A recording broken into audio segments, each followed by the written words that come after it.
आज आपण चहा सोबत किंवा मग मधल्या वेळेमध्ये टाइमपास म्हणून खाण्यासाठी, मुलांना खाऊ म्हणून देण्यासाठी असे चटपटीत आपण इथे काजू नमकीन बनवणार आहोत। तर एकदम सोप्या पद्धतीने हे तयार होतात, बनवायला देखील खूप सोपे आहेत। नमस्कार, आशा लाईफस्टाईल मध्ये तुमचं अगदी मनापासून सगळ्यांचं स्वागत आहे। तर आज आपण इथे काजू नमकीन बनवणार आहोत। जसे आपण खुसखुशीत शंकरपाळी बनवतो त्याच पद्धतीने आपले इथे काजू नमकीन तयार होतात, बनवायला देखील खूप सोपे आहे। या दिवाळीमध्ये नक्की बनवून बघा। मुलांना तुम्ही खाऊ म्हणून हे नक्की देऊ शकता, डब्यामध्ये भरून ठेवा, अजिबात खराब होत नाहीत। तर आता आपण बनवूयात काजू नमकीन। चला तर कसे बनवायचे ते बघूया। आपण इथे मैदा घेतलेला आहे, तर 2 वाटी इथे मी मैदा घेतलाय। मैदा चाळून घेतलेला आहे।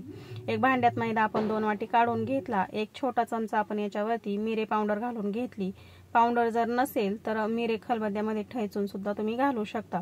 एक चमचा जिरे घेतले। जिरे हातावरती अशा पद्धतीने कुस्करून घालून घेतले म्हणजे स्वाद चांगला येतो। एक चमचा आपण इथे ओवा घेतलेला आहे।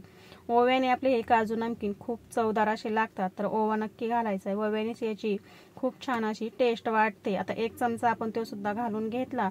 चवीप्रमाणे मीठ घालून घ्यायचे। 2 चिमूट इथे मी सोडा घेतलेला आहे, तर 1 वाटीला 1 चिमूट अशा पद्धतीने 2 चिमूट आपण याच्यामध्ये सोडा घालून घेतला। एकत्र करून घेऊया। आता हे नमकीन पारे खूप छान खुसखुशीत होण्यासाठी आपण याच्यामध्ये बारीक रवा घालून घेऊया। तर 2 टेबलस्पून इथे मी रवा घालून घेतलाय। रवा घातल्याने खूप छान असे खुसखुशीत तयार होतात, म्हणून आपण 2 टेबलस्पून आणि चमच्याच्या मापाने जर म्हटलं तर 5 ते 6 चमचे आपण याच्यामध्ये रवा घातलाय। आता याच्यामध्ये आपण विरघळून घेतलेलं तूप घालून घेऊया। तर सुरुवातीला आपण 2 टेबलस्पून याच्यामध्ये तूप घालून घेतले। कडकडीत गरम नाहीये, हलकसं इथे मी फक्त विरघळून घेतलेलं आहे, म्हणजे घट्ट तूप याच्यामध्ये न घालता विरघळून घालायचे। आता सुरुवातीला आपण तूप घालून घेतलेलं पिठाला अशा पद्धतीने चोळून घेऊया। याच्यामध्ये आपल्याला अजून थोडंसं तूप घालण्याची गरज आहे, तर मी याच्यामध्ये अजून थोडंसं तूप घालून घेतले, जेणेकरून याची छान अशी एक मूठ बांधली जाईल अशा पद्धतीने। तर 4 टेबलस्पून याच्यामध्ये मी तूप घालून घेतले।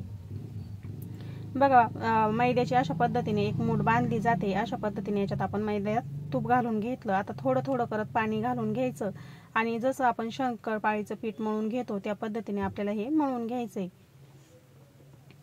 तर थोडं थोडं करत पाणी घालूया आणि हलकसं घट्टसर असं मळून घेऊया। तर बघा, थोडं थोडं पाणी घालून मी अशा पद्धतीने एक मध्यम स्वरूपाचं हे पीठ भिजवून घेतलेलं आहे।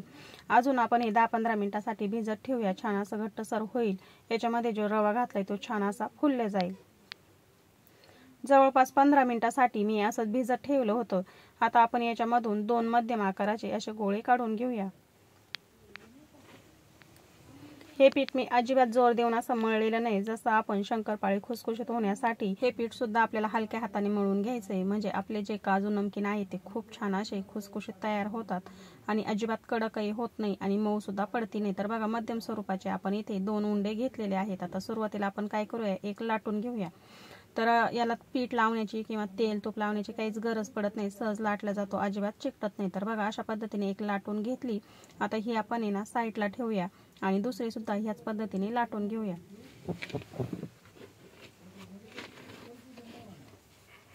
तर दुसरा उंडा सुद्धा आपण सेम तेवढ्याच आकाराचा लाटून घेऊया।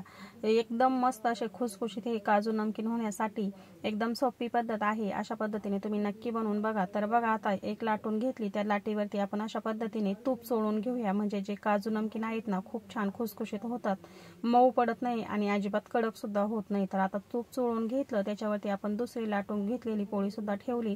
हलक्या हाताने बोटाने दाबून घ्यायची आणि आपण आता ही लाटून घेऊया। जास्त जाड किंवा जास्त पातळ नाही, मध्यम स्वरूपाची आपण लाटून घेऊया। तर याला आपण अजिबात मैदा तूप किंवा पीठ असं काही वापरलेलं नाही, हलक्या हाताने आपण ही मध्यम स्वरूपाची आता लाटून घेतली। बघा, या पद्धतीने जास्त जाड ठेवायची नाही किंवा जास्त पातळ सुद्धा करायची नाही। तर बघा, एकावरती एक ठेवलेली पोळी आपली छान अशी इथे लाटून झाली। मध्यम स्वरूपाची आपण ही लाटून घेतलेली आहे। आता आपण हे कट करून घेऊया। तर काजूचा आकार द्यायचा आहे आपल्याला, त्याच्यासाठी इथे मी 1 कप सिरपचं जे झाकण आहे ते घेतलंय स्वच्छ धुवून।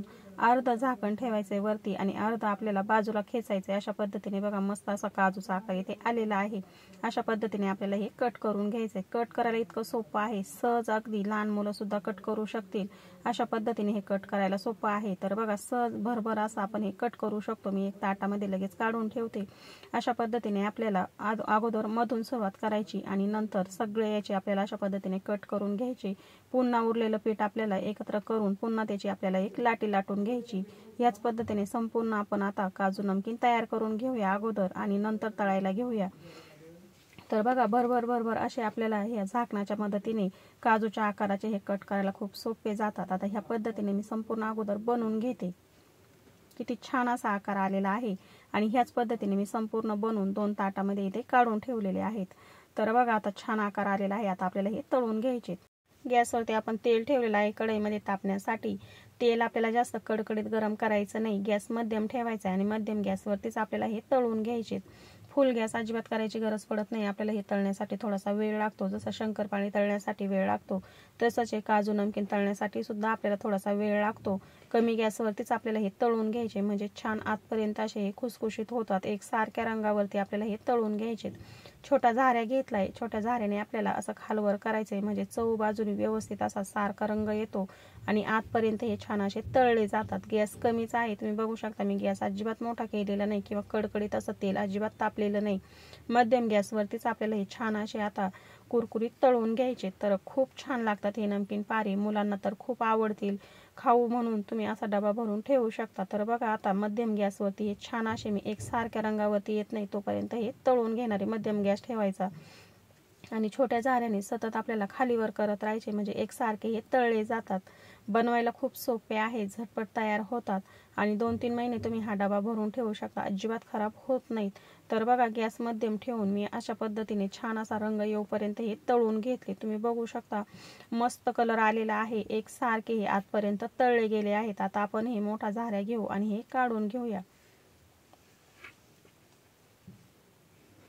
तर झाऱ्यावरती आपण इथे 2 झाऱ्यांचा वापर केलाय। अशा पद्धतीने भरभर आपण लगेच तेलातून हे काढून घेतलेत। मस्त कलर आलेला आहे, छान असे आपले हे काजू नमकीन इथे तयार झालेत। आता ह्याच पद्धतीने आपण राहिलेले सुद्धा तळून घेऊया।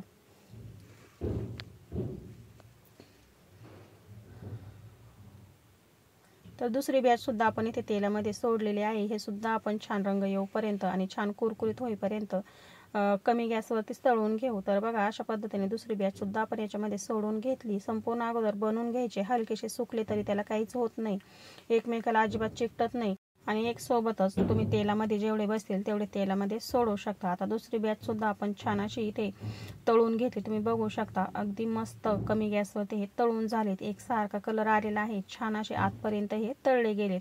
अशा पद्धतीने आपल्याला हे तळून घ्यायचे। आता हे सुद्धा आपण तेलामधून लगेच काढून घेऊया आणि सर्व जे आहे ते ह्याच पद्धतीने तळून घेऊ। तर संपूर्ण आपल्या इथे काजू नमकीन जे आहे ते तयार करून झालेले आहेत। एक ताटामध्ये मी काढून घेतले, खूप छान झालेले आहेत, मस्त क्रिस्पी झालेत आणि मुलांना तर खूपच आवडले। मुलांनी गरम गरम असतानाच खाल्ले आणि गोड शंकरपाळी ऐवजी मुलांना हे जास्त आवडले। तर तुम्ही सुद्धा नक्की बनवून बघा, तुमच्याही मुलांना आणि घरातल्या व्यक्तींना नक्की आवडेल। 2 वाटी मैद्यामध्ये आपले एवढे काजू नमकीन पारे इथे तयार झालेले आहे, छान खुसखुशीत झाले। तर आजचा हा व्हिडिओ तुम्हाला कसा वाटला मला कमेंटमध्ये नक्की सांगा। तुम्हाला जर हा व्हिडिओ आवडला असेल तर व्हिडिओला लाईक करा, शेअर करा। आशा लाईफस्टाईल चॅनलवरती जर तुम्ही पहिल्यांदाच आला असाल तर प्लीज चॅनल सबस्क्राईब करा, म्हणजे मी अपलोड केलेले व्हिडिओ तुम्हाला लगेच बघता येतील। तर वेळात वेळ काढून व्हिडिओ बघितल्याबद्दल अगदी मनापासून तुम्हा सगळ्यांना धन्यवाद। चला तर मग भेटूया अशाच नवीन रेसिपी सोबत।